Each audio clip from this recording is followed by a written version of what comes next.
លើកទឹកចិត្តបន្ថែមឲ្យអ្នកវិទូក្នុងស្រុកបង្កើតការងារឲ្យច្រើននៅពេលដែល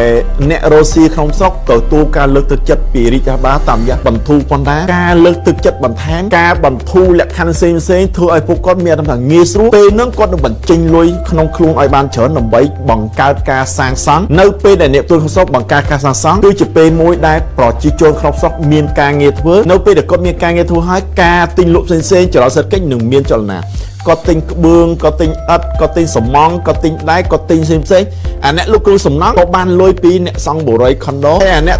កដែលលក់គ្រឿងសំណង់ហ្នឹងបានលុយគាត់ទិញរបស់ផ្សេងៗអាហ្នឹងហៅចរន្តទឹកប្រាក់ទូទាំងប្រទេស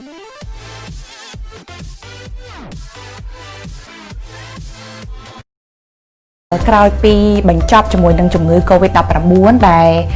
នៅក្នុងពេលបច្ចុប្បន្ននេះកំពុងតែមានបញ្ហានេះចាអញ្ចឹងសម្រាប់វិស័យអចលនទ្រព្យថាតើអាចស្ដារវិញដោយវិធីណាខ្លះដែរចាវាជាសំណួរធំមួយបើសិនជាខ្ញុំសរសេរសង្កត់ថាបញ្ចប់សារណាបណ្ឌិតបានបើសិននិយាយថាតើដំណោះស្រាយសម្រាប់សេដ្ឋកិច្ចអចលនទ្រព្យកម្ពុជាក្រោយ Covid យើងគួរធ្វើអីប្រធានបទនេះវាអាចជាសារណាបណ្ឌិតបានមួយមិនមែនទូចទេធំណាអញ្ចឹងខ្ញុំនិយាយខ្លីចុះខ្លីត្រង់ថាក្រោយ Covid តើយើងគួរអីពាក្យថាយើងគួរធ្វើអីហ្នឹងគឺមិនមែនខ្ញុំមិនមែនអាណាម្នាក់នេះគឺទាំងអស់គ្នាបើយើងនិយាយទៅគឺប្រទេសមួយក្រោយចុះ Covid តើកម្ពុជាគួរធ្វើអីដើម្បីស្ដារវិស័យធ្លីនៃសេដ្ឋកិច្ចជាឡើងវិញ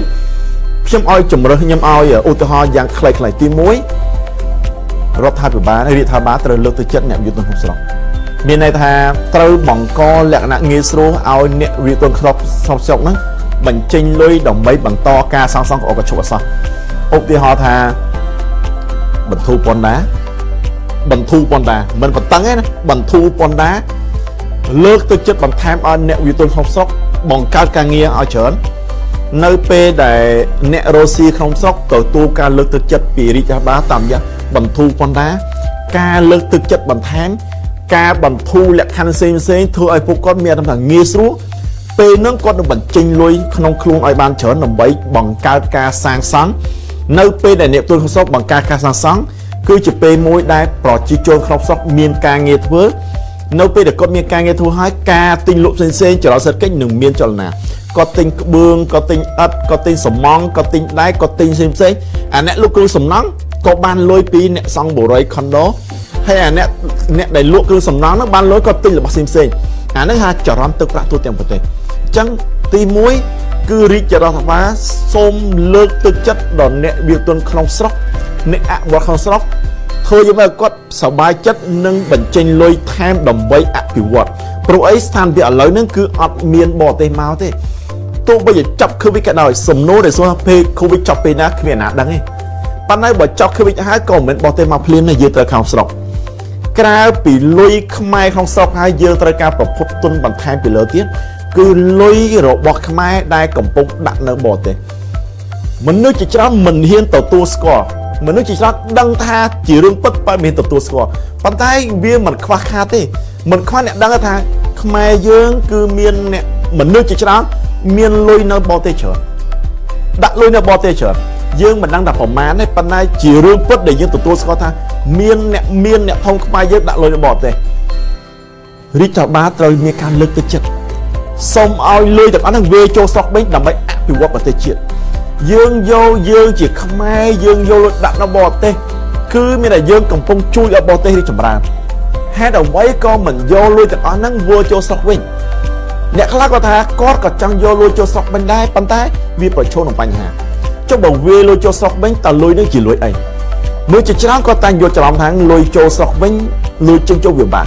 ប៉ុន្តែបបិសន្ននៅបរទេសនេះគឺមានប្រទេសខ្លះគឺគាត់លើកទឹកចិត្តជំរុញឲ្យអ្នកមាននៅបរទេសយកលុយដែលផ្ញើបរទេសចូលស្រុកវិញ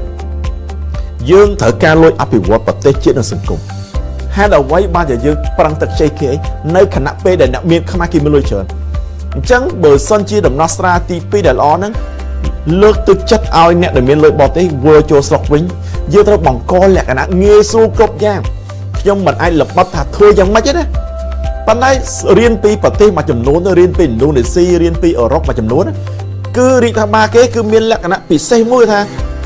អ្នកឯងខ្មែរមានលុយបរទេសអ្នកឯងចង់លុយយកលុយចូលស្រុកវិញគឺបង្កលក្ខណៈ100%ងាយស្រួលហើយមានអារម្មណ៍ថា safe សុវត្ថិភាព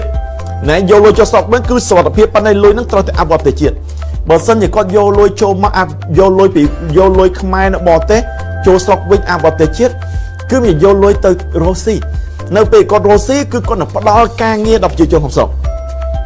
អាលុយខ្មែរក្នុងស្រុកស្រាប់វិនិយោគលុយខ្មែរនៅបរទេសយកចូលមកវាពីលើទៀតចឹងនៅពេលដែលអ្នកមានម្នាក់គាត់ផ្ដល់ការងារប្រជាជនយើងបាន100អ្នក1000អ្នក10000ទៀតជនអ្នកមាន10អ្នកអ្នកមាន100អ្នកមាន1000អ្នកអញ្ចឹងគឺខ្មែរជួយខ្មែរតាមរយៈការវិនិយោគដើម្បីបង្កើតការងារឲ្យខ្មែរនៅពេលដែលខ្មែរជួយខ្មែរតាមរយៈវិនិយោគនៅស្រុកខ្មែរបង្កើតការងារខ្មែរគឺមានន័យថាបង់ពន្ធឲ្យខ្មែរអញ្ចឹងនៅពេលដែលអ្នកមានវិនិយោគក្នុងស្រុកផ្ដល់ការងារប្រជាជនក្នុងស្រុកបង់ពន្ធឲ្យស្រុកក្រៅពីខ្មែរគឺយើងនៅពឹងបរទេសទៀតពលរដ្ឋថ្ងៃគឺពីដើមមកគឺយើងតែមើលរំលងប្រជាជនយើងជាច្រើនសូម្បីអ្នករុស្ស៊ីក៏រាជការបញ្ញគាត់មើលរំលងហ្មងគាត់តែគិតថាមានតែបរទេសមកយកខ្មែរមានលុយច្រើនណាស់សំខាន់ឆ្កឹះកន្លែងណាឲ្យគាត់បញ្ចេញលុយអ្នកមានខ្មែរមានលុយច្រើនប៉ុន្តែឆ្កឹះអត់ចេញដល់ពេលខ្ជិះចេញយើងទទួលស្គាល់អ្នកមានទោះបីជាគេមិនរុស្ស៊ីក៏គេរស់តបាន3ដំណ5ដំណផងមិនបាច់រុស្ស៊ីអ្វីទាំងអស់ចង់ថាដេកតែចាយលុយក៏ចាយមិនអស់ដែរប៉ុន្តែយើងឬក៏លឹះមកឆ្កឹះយ៉ាងម៉េចឲ្យគាត់បញ្ចេញលុយវិនិយោគនៅពេលដែលអ្នកមានមួយបញ្ចេញ100លានវិនិយោគគឺមនុស្សរាប់ពាន់នាក់មានការងារធ្វើហើយចុះបើអ្នកទិញអ្នកមានតែ10នាក់បញ្ចេញ100លានមាន1000លានណា1000លានផ្ដល់ការងារប្រជាជនយើងរាប់ពាន់រាប់ម៉ឺននាក់ហើយរដ្ឋាភិបាលបំពន់ច្រើនណាអញ្ចឹងរកកលឹះមកឆ្កឹះឲ្យខ្មែរដែលមានលុយផ្ញើបរទេសចូលវិនិយោគអានេះបានចំណេញច្រើនយើងត្រូវតាក់ទងបរទេសមកវិញពីដើមមកគឺសេដ្ឋកិច្ចយើងរីកចម្រើនខ្លាំងដោយសារតែមានអ្នកវិនិយោគមកបរទេសគេយកលុយមកពីចិននៅកូកផងចិនតៃវ៉ាន់ផងសិង្ហបុរីផងម៉ាឡេកូរ៉េជប៉ុនឡាក់ណាស់មកច្រើនហើយបរទេសខ្លះគាត់និយាយថាគាត់ក៏ចង់មកស្រុកខ្មែរទៅវិនិយោគដែរប៉ុន្តែលក្ខខណ្ឌច្រើនប៉ុន្តែគាត់ចង់ទិញដីធ្វើជាម្ចាស់គាត់មិនអាចទិញបានមានយោបល់ប្រឆាំងច្រើនថាយើងមិនគួរឲ្យបរទេសទិញដីស្រុកខ្មែរទេប៉ុន្តែយោបល់ខ្លះថាចុះហេតុអ្វីបានជាខ្មែរទៅទិញដីទិញផ្ទះនៅអាមេរិកអឺរ៉ុបបានយើងឆ្ងល់ហ្នឹងអាមេរិកអឺរ៉ុបគឺជាប្រទេសមួយដែលអ្នកឯងជាជនជាតិអីមិនសំខាន់ទេអ្នកឯងមានលុយទៅទិញផ្ទះនៅអាមេរិកឲ្យជាតិមកសប្តាហ៍ថ្ងៃអ្នកមានយើងច្រើនណាស់ដែលអ្នកទាំងអ្នកមានអ្នកធំមានលុយច្រើនណាស់គាត់ទៅទិញផ្ទះនៅអឺរ៉ុបអាមេរិកហើយក៏បានសញ្ជាតិអឺរ៉ុបអាមេរិកបានរឿងអីដែលអ្នកមានលុយខ្មែរអាចទៅចំណាយរាប់សែនរាប់លានទៅទិញផ្ទះនៅបរទេសយកលុយខ្មែររាប់សែនលានដុល្លារទៅទិញផ្ទះនៅអឺរ៉ុបអាមេរិកជួយសញ្ជាតិគេបានយើងមកពីប្រទេសក្រីក្រទៅប្រទេសអ្នកមានយកលុយពីប្រទេសក្រីក្ររាប់សែនរាប់លានទៅទិញដីធ្លីនៅប្រទេសអ្នកមានដើម្បីជួយសញ្ជាតិអ្នកមានហេតុអ្វីបានជាយើងជាប្រទេសក្រីក្រមិនបង្កលក្ខណៈឲ្យអ្នកមានគេមកទិញនៅយើងវិញយោបល់ខ្ញុំគឺរាជរដ្ឋាភិបាលត្រូវបង្កលក្ខងាយស្រួលឲ្យអ្នកមានយកលុយពីអឺរ៉ុបអាមេរិកកូរ៉េជប៉ុនមកទិញដីធ្លីស្រុកខ្មែរឲ្យជាគេទៅសញ្ជាតិសួរថាប្រទេសណាមិនចង់ឲ្យអ្នកមាននៅប្រទេសណាដែលមិនចង់ឲ្យអ្នករស់ស៊ីគេមកនៅអ្នកដែលមានលុយច្រើនអ្នករស់ស៊ីច្រើនគេមកស្រុកយើងប្រងជាតិឲ្យគេហ្មងលក្ខខណ្ឌជាក់ស្ដែងឧទាហរណ៍ថាបើតាមខ្ញុំដឹងអឺរ៉ុបឬអាមេរិក50,000 ទៅ1លានទិញផ្ទះឬក៏ទិញដីគឺបានចូលជាតិហើយយើងអាចមានលក្ខខណ្ឌតឹងរឹងជាងនឹងទៅបើយើងគិតថាមិនទាន់ដល់ពេលអាចថាឥឡូវអ្នកឯងបើករោងចក្រនៅស្រុកខ្មែរអ្នកឯងវិនិយោគ10 លានដុល្លារអ្នកឯងផ្ដល់ការងារឲ្យខ្មែរ1000នាក់សញ្ជាតិឲ្យគេ free ទៅធម្មតាតែគេមកស្រុកខ្មែរវិនិយោគ10 លានផ្ដល់ការងារឲ្យខ្មែរ1000នាក់សញ្ជាតិប្របាយឲ្យគេវាអត់មានខាតអីទេឲ្យគេនៅពេលដែលគាត់មានសញ្ជាតិហើយគាត់មានអារម្មណ៍ថាកក់ក្ដៅគាត់គឺជាប្រជាជនកម្ពុជាអញ្ចឹងយើងមើលថាអ្នកមានខ្មែរកាន់តែច្រើនអ្នកមានខ្មែរគឺមកពីបរទេសគាត់អាចជប៉ុនអាចចិនអាចតៃវ៉ាន់ឬអាចសិង្ហបុរីឬក៏កូរ៉េឬក៏អឺរ៉ុបនេះក៏មានជាខ្មែរនៅពេលជាខ្មែរគាត់មានជាគាត់ទិញដីគាត់សាងសង់គាត់មានយកផ្ដល់ការងារយើងឲ្យបងប្អូនយើងអញ្ចឹងរឿងបរទេសដែលមកស្រុកយើងគឺសំខាន់ណាស់យើងត្រូវចេះទាញលុយបរទេសមកស្រុកយើងតាមរយៈទាក់ទាញអ្នកមានឲ្យមកស្រុកយើងវិនិយោគហើយផ្ដល់ជាតិឲ្យគេព្រោះសញ្ជាតិអត់ខាតទេផ្ដល់សញ្ជាតិឲ្យអ្នកមានមកនៅស្រុកខ្មែរអត់ខាតទេពួកអ្នកមានគេមកគឺគេមករកស៊ីគេមកចាយលុយ តាគេមករស់ស៊ីគេប្រកការងារប្រជាជនគឺបងប្អូននៅរដ្ឋហើយគេមកចាយលុយអ្នកលក់ដូរបានលុយច្រើនចាំថាអ្នកមានម្នាក់ចិញ្ចឹមមនុស្ស100តែ1000នាក់អ្នកមានម្នាក់ចិញ្ចឹមមនុស្ស100តែ1000នាក់តាមអីគឺគាត់ផ្ដល់ការងារគាត់ចាយលុយដល់ពេលអញ្ចឹងអ្នកក្របានផលប្រយោជន៍ច្រើនអញ្ចឹងវិធីដែលល្អគឺតាក់ទាញបរទេសមកពីលើទៀតស្រុកទៅមាន3វិធីទី1លើកទឹកចិត្តឲ្យខ្មែរក្នុងស្រុករាល់ថ្ងៃដែលមានលុយច្រើនហ្នឹងឲ្យគាត់បញ្ចេញលុយពីផ្ទះពីធនាគារពីក្រៅខ្នើយទៅវិនិយោគធ្វើអីផ្សេងៗដើម្បីប្រកការវិជនប្រព័ន្ធទី2ឆ្កឹះយ៉ាងម៉េចឲ្យអ្នកមានខ្មែរដែលកំពុងផ្ញើលុយនៅបរទេសប្រទេសណាក៏ដោយដែលកំពុងផ្ញើលុយឆ្កឹះយ៉ាងម៉េចឲ្យគាត់យកលុយនេះចូលស្រុកវិញដើម្បីវិនិយោគដើម្បីសាងសង់ដើម្បីរកស៊ីដើម្បីប្រកការវិជនរបស់បងប្អូននៅរដ្ឋទី3គឺត្រូវតែមានភាពទន់ភ្លន់ជាងនឹងទៀតយកបរទេសដែលជាអ្នកមានមកពីប្រទេសណាក៏ដោយឲ្យតែអ្នកមានមករស់ស៊ីស្រុកខ្មែរមកសាងសង់រោងចក្រមកវិនិយោគមកសាងសង់ធ្វើផ្លូវធ្វើលូបើករេស្តូរ៉ង់បានថាគេដល់លើសពី10លានលើសពី5លានកម្រិតមកហ្នឹងគឺឲ្យជាគាត់ហ្មងទៅពេលដែលគាត់បានសញ្ជាតិហើយគឺគាត់មិនចង់ទៅណាទេគាត់នៅស្រុកខ្មែរវាស្រួល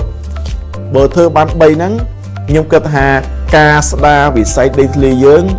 លឿនបើសិនជាយើងអត់មានការលើកទឹកចិត្តយើងអត់ចេះឆ្កឹះអាចចំណុចពិសេសនោះទេយើងត្រូវការពេល3ទៅ5ឆ្នាំដើម្បីត្រឡប់ទៅភាពដើមលឿនណាប៉ុន្តែបើសិនជាអនុសាសន៍ខ្ញុំ3ចំណុចហ្នឹងអនុវត្តបានខ្ញុំគិតថាយ៉ាងច្រើន2ឆ្នាំយើងនឹងល្អឡើងវិញហើយយើងនឹងរីកចម្រើនខ្លាំងមកដោយសារយើងលុយខ្មែរគឺពេញប្រទេសលុយបរទេសក៏មកទៀតចាំថាប្រទេសមួយនៅពេលដែលមានលុយច្រើនប្រទេសអ្នកមានផ្ទះមួយនៅពេលដែលមនុស្សទាំងអស់គ្នាមានការងារធ្វើមានលុយច្រើនគឺផ្ទះអ្នកមានចឹងបើចង់ឲ្យប្រទេសយើងមានតើតែយើងបញ្ចេញលុយអភិវឌ្ឍអស់គ្នាមិនមែនអាណាម្នាក់ទេតែទាំងអស់គ្នាទាំងខ្មែរកំពុងនៅស្រុកខ្មែរទាំងខ្មែរនៅបរទេសទាំងបរទេសដែលជាជួបបរទេសមកស្រុកខ្មែរគឺទាំងអស់គ្នាយកលុយទៅវិនិយោគក្នុងស្រុកខ្មែរប្រជាជនខ្មែរមានការងារធ្វើរដ្ឋាភិបាលបានពន្ធហើយប្រទេសយើងនឹងរីកចម្រើន